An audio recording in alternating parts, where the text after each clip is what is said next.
When my dad started the business, he went through a bunch of names. Then he came up with M.A.P, so he just took the three kids' initials. Margaret, Antonio, and Paulo. He started off with 3 to 4 people. The company grew, and today we're at over 500 employees. We call it the M.A.P family. We do a lot of private development. We do a lot of infrastructure work where we renew old utilities. Highway projects as well. For example, we did the Anthony Henday.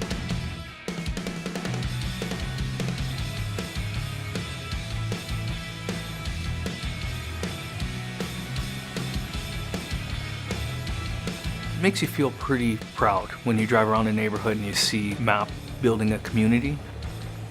Some people who actually work for us, they end up buying a new home or move into a community that we just finished building.